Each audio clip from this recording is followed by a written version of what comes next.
anterior vimos cómo los factores que condicionan el potencial de membrana en todas las células, y en particular en los tejidos excitables, y cómo se genera un potencial de acción.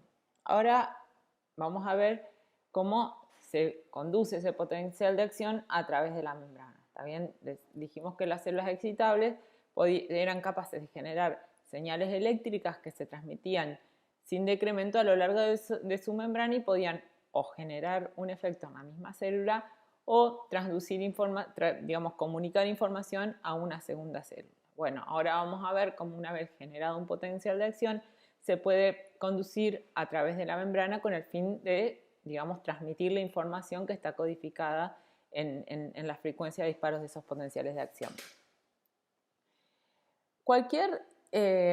Supongamos, bueno, acá fíjense que amplificamos esta zona de la membrana, acá se ve la bicapa lipídica con las cargas, la diferencia de potencial positivo afuera y negativo adentro.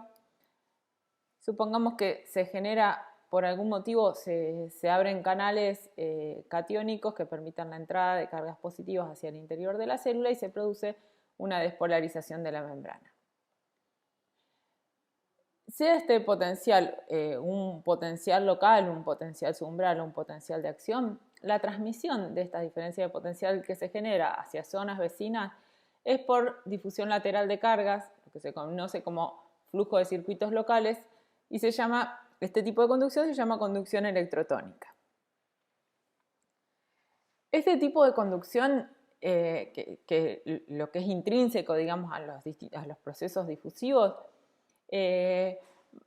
hace que a medida que nos alejamos del sitio, del punto cero, donde se originó una diferencia de potencial, la diferencia de potencial se transmita en forma, no conservando esa diferencia de potencial, sino que vaya disminuyendo a medida que nos alejamos de ese punto en una curva de este tipo.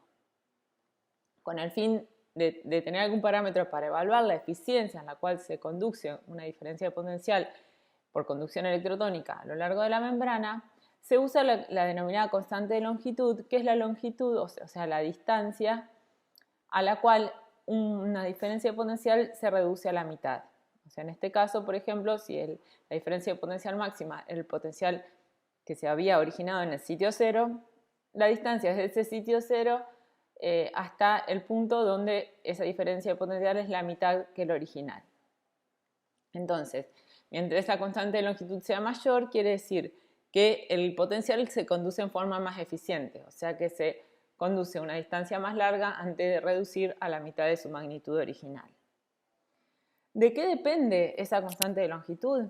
Bueno, va a depender fundamentalmente de las características, en este caso, de la fibra, de la célula excitable. Esencialmente va a depender de la resistencia de la membrana y de la resistencia interna de la célula excitable. ¿De qué forma? Bueno, mientras mayor sea la resistencia de la membrana, menor va a ser la cantidad de cargas que van a difundir a través de la membrana, o sea que la conducción a lo largo de la fibra va a ser más eficiente, y por el contrario también, mientras menor sea la resistencia interna, la conducción axial, de esa diferencia de potencial, también va a ser más eficiente la conducción de ese potencial. Como resultante, la constante de longitud es directamente proporcional a la raíz cuadrada del cociente entre la resistencia de la membrana y la resistencia interna, a la conducción axial. O sea, que la constante de longitud, o sea, la eficiencia de esta conducción va a estar dada fundamentalmente por la resistencia de la membrana y otro factor que afecta también a la resistencia interna es el diámetro de la fibra. A mayor diámetro se reducen tanto la resistencia de membrana como la resistencia interna, pero la resistencia interna se reduce mucho más que la resistencia de la membrana, y como eso está en el denominador, ¿está bien? Este número aumenta. O sea, a mayor resistencia de la membrana y a mayor diámetro de la fibra, más eficiente va a ser la conducción electrotónica. Pero bueno, nosotros dijimos que el potencial de acción se propagaba todo a lo largo de la membrana sin decremento. O sea, que si se conduciese solo por conducción electrotónica, esto no se cumpliría. ¿Y por qué se cumple? Porque, bueno, el potencial de acción, o sea, la diferencia potencial generada por un potencial de acción se conduce por conducción electrotónica a zonas vecinas, pero en distintos puntos de la membrana se descarga donde estén los canales apropiados, digamos, de sodio, que se pueda llegar a alumbrar y generar un nuevo potencial de acción. Se van a disparar nuevos potenciales de acción que van a mantener siempre la misma amplitud que el original. Por ejemplo, supongamos que esto es un axón. En esta zona se acaba de disparar un potencial de acción, estamos en esta etapa del potencial de acción, ¿está bien? En la etapa final, donde la corriente que predomina es la salida de potasio, con lo cual la célula se está repolarizando y va a pasar a una fase de hiperpolarización. Las cargas, las diferencias de potencial que se habían generado en esta zona habían promovido que haya un flujo lateral de carga. Eso había permitido que se llegue al potencial umbral en la región vecina y se dispare un potencial de acción. Entonces, en esta región, por ejemplo, que vemos que está en la parte del potencial que se denomina overshoot, que tiene un cambio de la polaridad, es positivo en el interior de la membrana respecto al exterior. De esta zona, a la vez, se van a estar generando difusión lateral de cargas hacia la zona vecina, que va a promover que en la zona vecina se llegue al potencial umbral y se pueda disparar un nuevo potencial de acción. Entonces, la conducción del potencial de acción, digamos, es electrotónica, pero el hecho de que a intervalos regulares en sitios de la membrana donde están los canales de sodio sensibles al voltaje se dispare un nuevo potencial de acción hace que no se pierda, digamos, la amplitud de ese potencial sea siempre la misma. Si estamos hablando de la conducción de los potenciales de acción, tenemos que tener en cuenta que para que se genere un nuevo potencial de acción y por lo tanto la información se pueda conducir sin decremento a lo largo de una fibra, la constante de longitud, digamos, no debe ser mucho menor que los sitios donde se generan nuevos potenciales de acción. ¿Por qué? Porque si hay mucha distancia entre un sitio donde se genera el potencial de acción y otro sitio, y la constante de longitud es menor, puede ser que esa diferencia de potencial se reduzca por debajo del potencial umbral y no se pueda generar un nuevo potencial de acción. Y bueno, otro aspecto importante, digamos que después vamos a volver en diapositivas siguientes, es la direccionalidad en la cual se conduce el potencial de acción. Fíjense que volvemos, digamos, a este gráfico original, suponiendo que esto es un axón, donde en esta zona ya se genera un potencial de acción, ¿está bien? Recuerden la diapositiva anterior, esa sería esta zona donde el potencial de acción está en la fase final de hiperpolarización, ¿está bien? Está pasando esta fase que se repolarizó y está entrando en la hiperpolarización. Entonces, en esa fase, esta sección de la membrana axónica va a estar en periodo refractario relativo, ¿bien? Porque va a haber canales de sodio inactivados y canales de potasio activados, pero al ya no estar más despolarizadas las células, con un estímulo suficiente se va a poder generar un nuevo potencial de acción. Pero en esta zona, que es en la que actualmente se está cursando el potencial de acción en la fase de overshoot, está en periodo refractario absoluto, ¿bien? Porque están los canales de sodio inactivados y no se pueden activar. Entonces, la difusión lateral de cargas en este sentido puede generar un potencial de acción en esta zona, que era lo que veíamos, ese potencial que se estaba iniciando. La transmisión en este sentido, como esto está en periodo refractario relativo, va a ser mucho más difícil que genere un nuevo potencial de acción, ¿está bien? Y así sucesivamente, o sea, si se difunden para esta zona no se va a generar un potencial de acción porque la membrana es refractaria a la generación de nuevos potenciales de acción, mientras que digamos, la difusión de cargas hacia una zona que está con su potencial de membrana en reposo, que se llega al potencial umbral y se dispara un nuevo potencial de acción.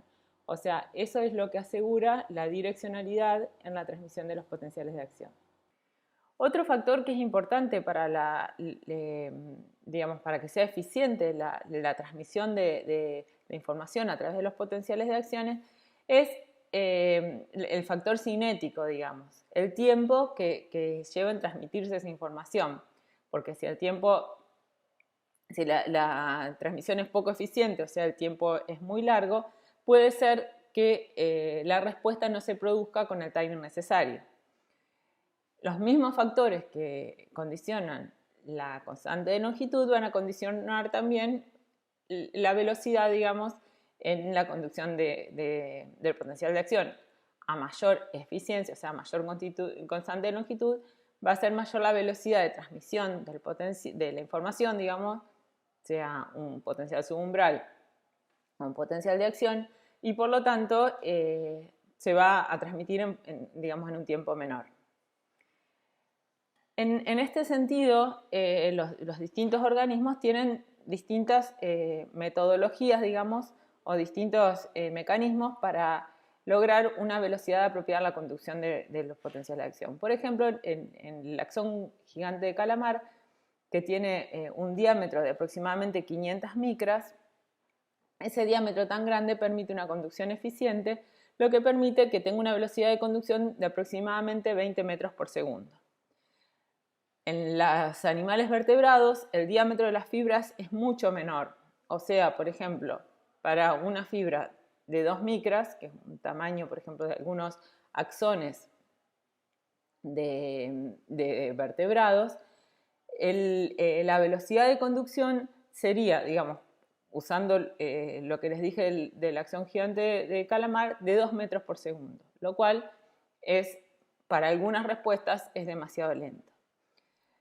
El mecanismo que ha desarrollado los vertebrados para aumentar la velocidad de conducción, manteniendo chico, digamos, o sea, manteniendo más pequeño el diámetro de las fibras, es la mielinización de algunos axones. O sea, cuando la señal se tiene que transmitir por distancias muy largas para asegurar la eficiencia en la transmisión y también por motivos energéticos, como vamos a ver, hay axones que se recubren digamos que son envueltas por células con membrana plasmática rica en esfingomielina que forman lo que se denomina la vaina de mielina. Estas células en el sistema nervioso periférico se denominan células de Schwann.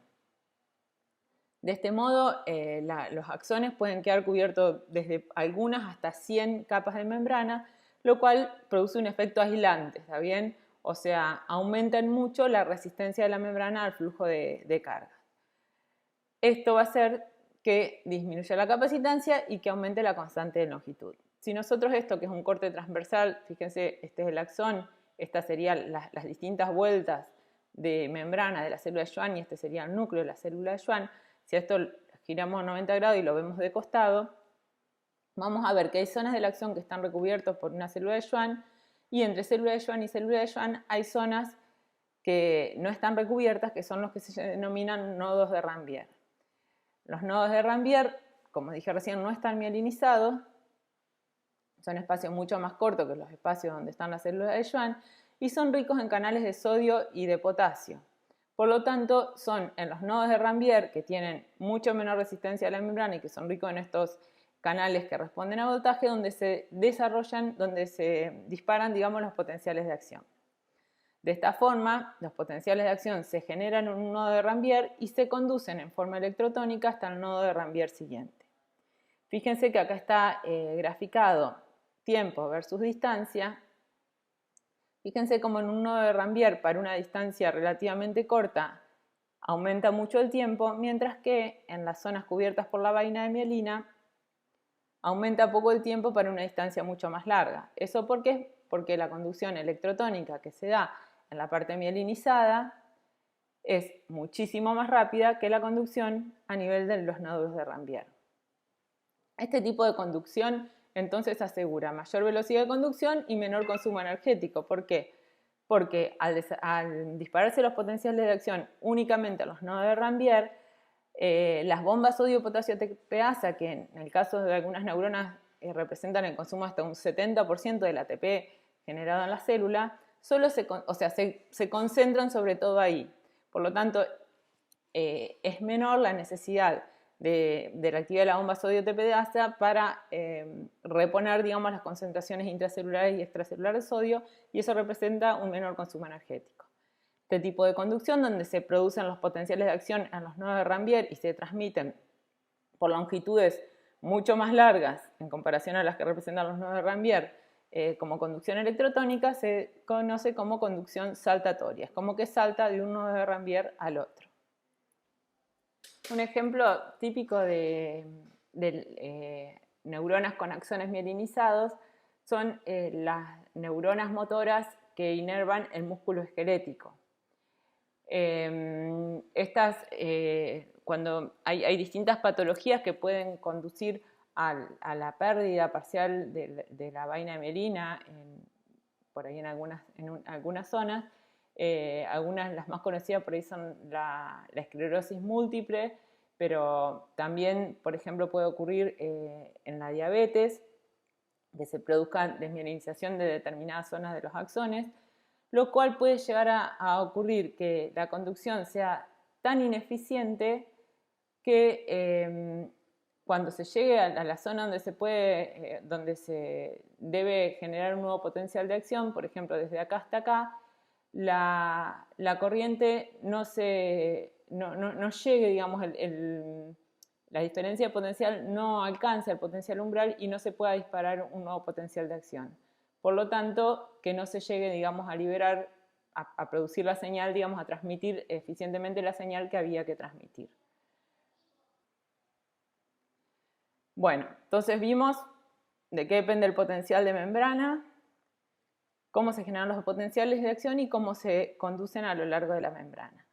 Ahora, vamos a ver en el caso de las neuronas cómo esa información que se transmite a lo largo de la membrana es transmitida a una célula blanco, que puede ser una célula excitable o puede ser una célula no excitable.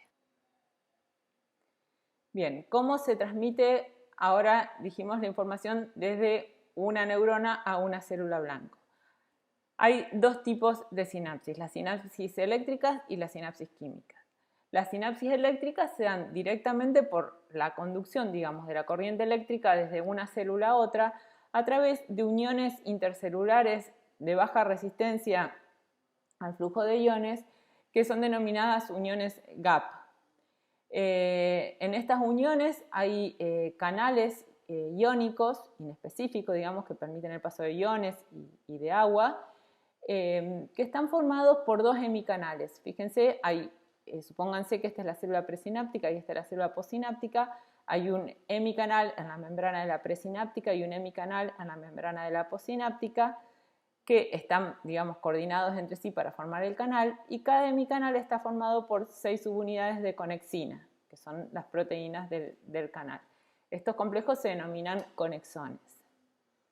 Este tipo de transmisión sináptica es muy relevante en muchas neuronas del sistema nervioso central, en el músculo cardíaco y en el músculo erizogastrointestinal.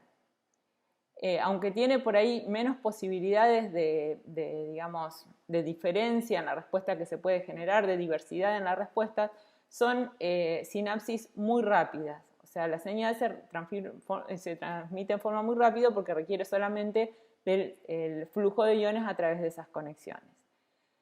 Este tipo de sinapsis también es regulable porque esos canales iónicos no es que están siempre abiertos, están parcialmente abiertos, o sea, en un equilibrio entre forma abierta y cerrada, y eso puede ser regulado por calcio o por protones o, bueno, por algunos otros mecanismos de regulación que siempre se siguen descubriendo. La sinapsis química, que es la que vamos a profundizar ahora, digamos,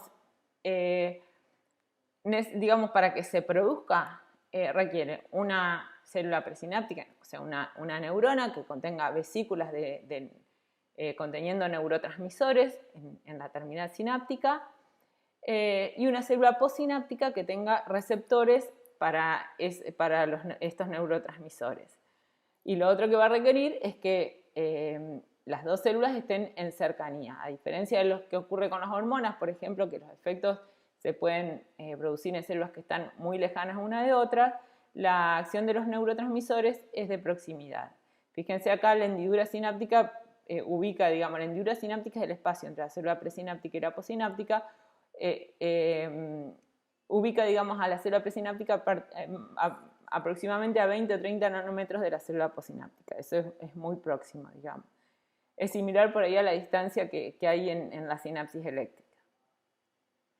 Ahora, bueno, estas vesículas tienen ciertas particularidades. Fíjense que yo acá las vesículas conteniendo neurotransmisores.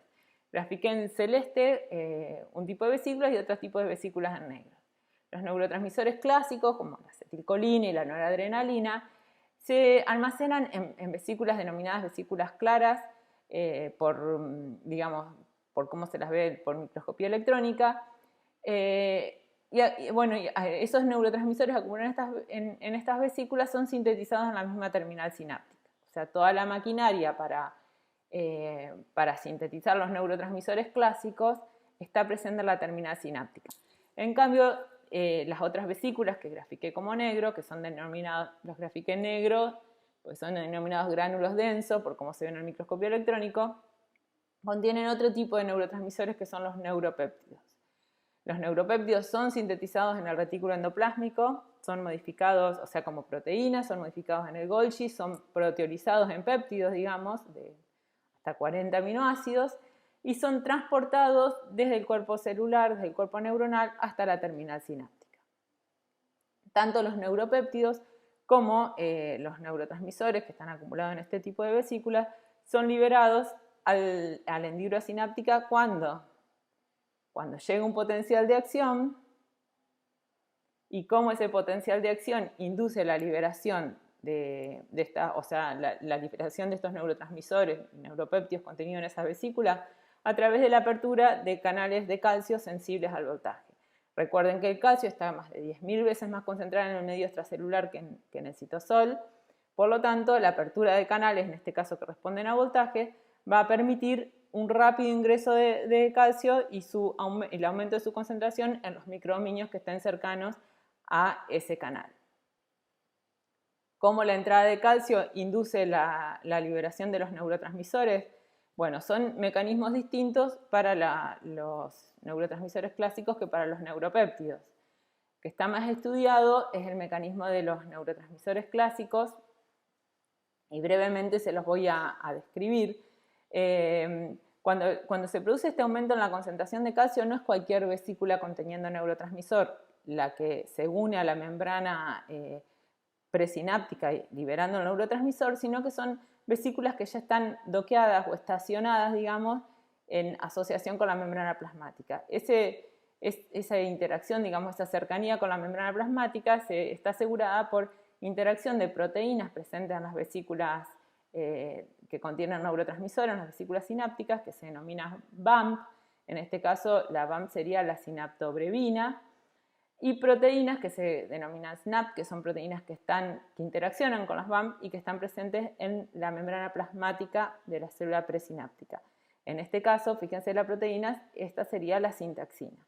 Entonces, la interacción de esta proteína facilita, digamos, el docking de esta vesícula con la membrana sináptica. Pero, bueno, esto solo no alcanza para explicar por qué la entrada de calcio produce la exocitosis, porque esto está así antes de que llegue el calcio. La respuesta de la sensibilidad al calcio está dada por otra proteína denominada sinaptotagmina, que tiene dominios de alta afinidad por el calcio, de modo que cuando llega el potencial de acción y se abren los canales de calcio, el calcio interacciona con esta proteína y se produce un cambio conformacional que, a través de la transmisión de ese cambio al complejo sinaptobrevina-sintaxina, induce la fusión de las membranas. Esto se da para las vesículas que contienen los neurotransmisores clásicos. Los neuropéptidos no usan la misma maquinaria y por ahí sí se sabe, digamos, que son exocitadas cuando entra calcio, pero por ahí el mecanismo no está tan estudiado como para estos neurotransmisores pequeños o clásicos. Bien, ¿qué pasa una vez que se liberan los neurotransmisores? ¿Qué pasa primero? ¿Se regenera o no se regeneran estas vesículas? Porque si las vesículas se fundiesen con la membrana permanentemente, por un lado se depletarían las vesículas intracelulares y por otro lado se agrandaría la cantidad de la membrana plasmática. Bueno, estas vesículas rápidamente son recicladas, las vesículas de los neurotransmisores clásicos. Uno de los mecanismos que es el clásico y es el que siempre fue estudiado desde hace mucho tiempo es la endocitosis clásica mediada por clatrina. O sea, la vesícula se funde con la membrana plasmática, colapsa directamente la membrana plasmática y posteriormente es rescatada, entre comillas, por endocitosis dependiente de clatrina. Y bueno, una vez en el citosol es cargada de nuevo con neurotransmisor y está lista para una nueva sinapsis. Un mecanismo un poco más recientemente descrito es el que tiene algunas vesículas que se llama kiss and run, o sea, besa y corre, en el cual la membrana de la vesícula no se colapsa totalmente con la membrana plasmática de la célula presináptica, sino que se establece como un túnel por donde sale el neurotransmisor y la vesícula sináptica nunca pierde su identidad, o sea, se cierra y vuelve a localizarse para volver a cargarse en el citosol para volver a cargarse de neurotransmisor. Por otro lado, así como las vesículas de los neurotransmisores clásicos pueden regenerarse fácilmente porque los neurotransmisores son sintetizados en la terminal sináptica, la de los neuropéptidos no, porque como dijimos, su origen se da a nivel de retículo endoplasmático y el transporte requiere muchísimo más tiempo que lo que es los procesos endocíticos, digamos, y de carga de neurotransmisor para los neurotransmisores clásicos. Bueno, en todos los casos, tanto para los neurotransmisores como para los neuropéptidos, digamos, para que se transmitan la información hacia la célula blanco, esos neurotransmisores deben unirse a receptores en la célula blanco.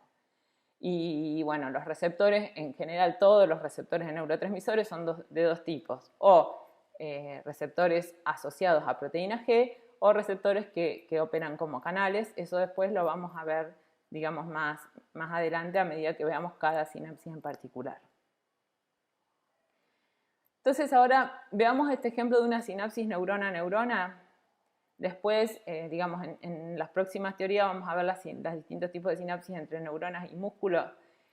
Pero bueno, acá también como para integrar todo lo que vimos hasta acá, vamos a ver cómo se llega digamos, a partir de sinapsis neurona-neurona, cómo se puede llegar a que esta neurona transmite información a cualquier célula blanco que esté, digamos, próxima a la neurona. En este caso, en general, las sinapsis neurona-neurona no son una a una. Esto, por ejemplo, podría ser una neurona en el sistema nervioso central, que en general hay muchas sinapsis, muchas neuronas que hacen sinapsis con una neurona.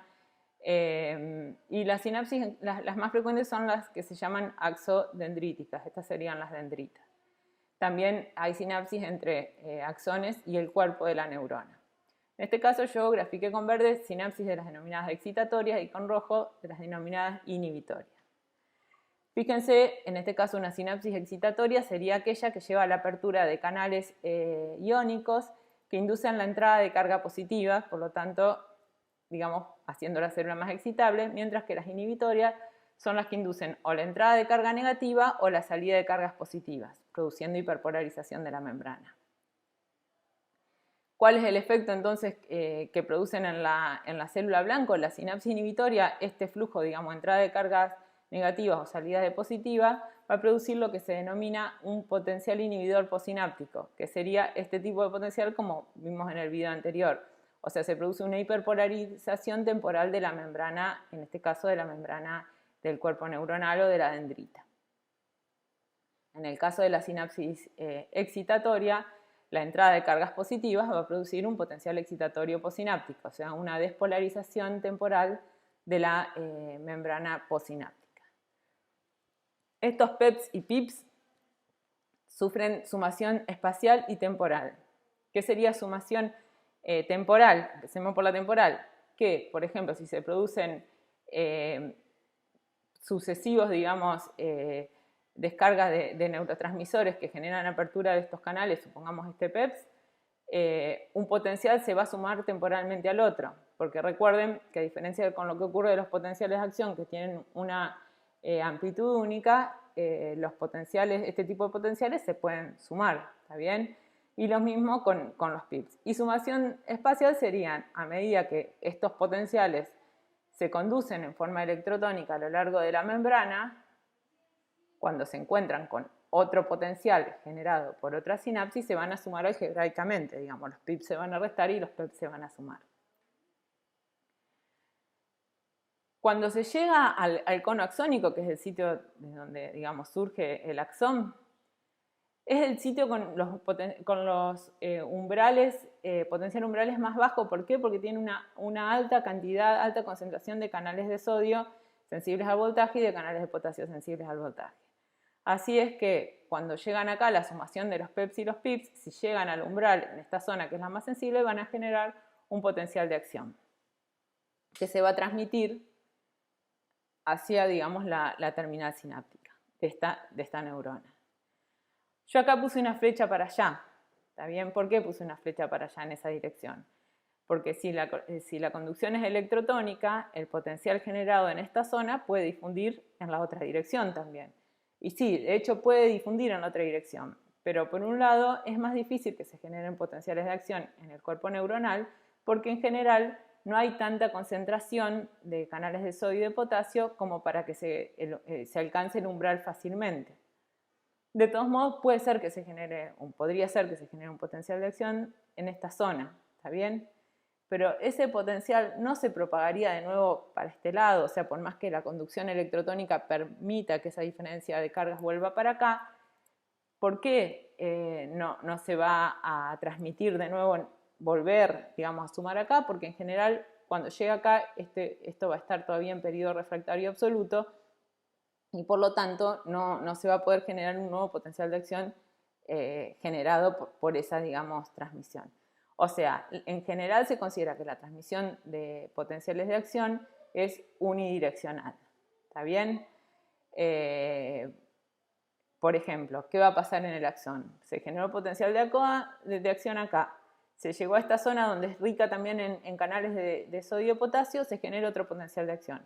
¿Por qué este potencial de acción no se transmite en la otra dirección? Porque acá esta zona va a ser refractaria, ¿está bien? Va a estar en el periodo refractario todavía y no se va a disparar un nuevo potencial de acción. Eso es lo que asegura, digamos, el hecho de que los periodos refractarios de los potenciales de acción sean mucho más largos en comparación con la velocidad de conducción electrotónica, es lo que asegura la unidireccionalidad en la conducción a nivel del axón. O sea, el axón se va a propagar hacia el lugar donde no hubo potenciales de acción anterior. En este punto les quería hacer recordar más o menos que un potencial de acción, este tipo de potencial de acción, desde acá hasta acá puede durar 4 milisegundos. 4 milisegundos. Y recuerden que les dije que la velocidad de conducción de los potenciales de acción, por ejemplo, en un axón mielinizado, es de 50 milímetros por milisegundo, ¿está bien? O sea, fíjense, vamos a volver acá. Bueno, fíjense acá, yo les había dicho esta distancia entre nodo de Rambier ahí está, y nodo de Rambier es entre 300 y 2000 micras, o sea, esto sería 2 milímetros. Si nosotros tenemos una velocidad de conducción de 50 milímetros por milisegundo, es mucho más alta esa velocidad, digamos, si volviese de este nodo a este nodo un potencial de acción, no se podría disparar porque todavía no hubiera terminado de desarrollarse el potencial de acción anterior. ¿Está bien? Bueno, eso quería que les quede claro, entonces quería esperar a esta parte integradora, digamos, para juntar todo. Bueno, finalmente, también así como hay sinapsis axodendríticas entre el axo y somáticas en el cuerpo de la neurona, también hay sinapsis axoaxónicas que pueden ser estimulatorias o inhibitorias. Las estimulatorias van a facilitar la llegada de los potenciales de acción hacia la terminal sináptica, mientras que las inhibitorias, al hiperpolarizar la membrana, la van a retrasar. Y ahora vamos a hablar de los neurotransmisores.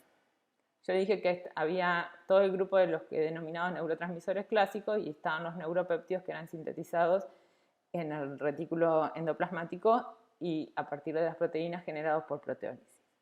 Bien, dentro de los aminoácidos clásicos tenemos la acetilcolina, que vamos a hablar extensamente más adelante, las catecolaminas y la serotonina e histamina, que en su conjunto forman las denominadas aminas biogénicas.